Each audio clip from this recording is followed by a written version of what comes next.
এর চারিদিকে যখন ফিনিশিংটা দারুণ হচ্ছে, এদিকেও তো ফিনিশিংটা দারুণ করা দরকার, তাই না? তো চলো এই সুতোটা কিভাবে আটকাবো সেটা আজকে তোমাদের দেখিয়ে দেবো।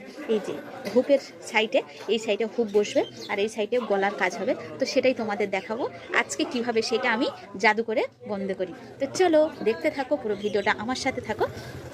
তো দেখো, যে লাইলনগুলো আমরা ভেতরে ব্যবহার করছি সেই লাইলনের কাপড় যখন বাড়তি হয় সেগুলো আমরা ফেলে দিই। তো সেগুলো ফেলে না দিয়ে কি কাজ করছি দেখো, এইগুলো ছোট ছোট বর্ডার করে করে কাটবো 1 ইঞ্চি পরিমাণে।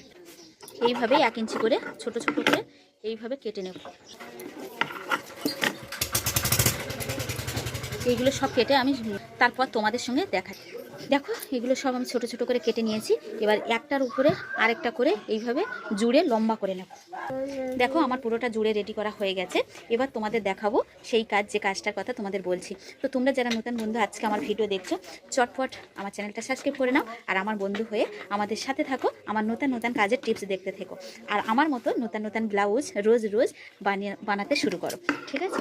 তো চলো, এই যে যে সুতোগুলো দেখতে পাচ্ছ, মানে এই যে বেরিয়ে যাচ্ছে, সেইগুলো আমি আগে ছেটে নেব। কত সহজভাবে কত অল্প সময়ের মধ্যে কাজটা কমপ্লিট করা যায় তোমাদের দেখো।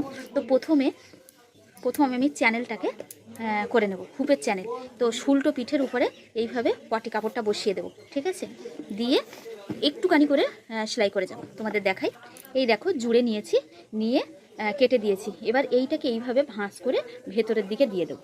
এই যে ছোট্ট একটা বর্ডার করে সেলাই করে নিই, আবার দেখো। তো দেখো ভেতরের দিকে বর্ডার করে দিয়ে দিয়েছি। দেখো চ্যানেলটা হয়ে গেছে হুপের। তোমরাও চেষ্টা দেখতে থাকো আরও কী কী করি।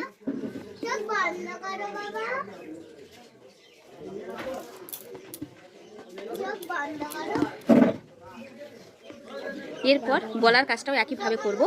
উল্টো দিকে এই বর্ডারটাই একইভাবে বসিয়ে দেবো, দিয়ে সেলাই করে নেব হালকা, মানে সামান্য পরিমাণে।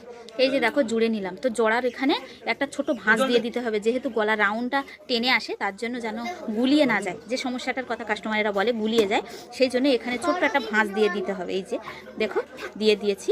তো এটার জন্য কাপড়টা টানবে না। তারপর এখান থেকে কেটে মুড়ে সেলাই দেবো, দেখতে দেখো এইভাবে ভেতরের দিকে দিয়ে এইভাবে সরু করে সেলাইটা করতে হবে। তার জন্য বর্ডারটাও আমাকে সরু করে ধরতে হবে। এই যে তোমরা বুঝতেই পারছো, এই যে বর্ডার, তো দেখো সরু করে হবে। দেখো এই যে দেখো করে নিয়েছি, এইটা হচ্ছে বাইরে। তো দেখো কোথাও গুলিয়ে আছে কি তোমরা দেখতে পাচ্ছ? দেখো কত সুন্দরভাবে ফিনিশিং হয়ে বসেছে। একইভাবে আমি ওটাও করে নেব, তলাটাও ওইভাবে সেলাই করবো। এটাও একইভাবে তলাটাও করে নিয়েছি, তোমাদের দেখাই। এই তলাটাও দেখো কোথাও কোনো সুতো বের হবে না। এ সাইডটাও তো বন্ধ করে দেব। তো একইভাবে আমি সব কটা পার্ট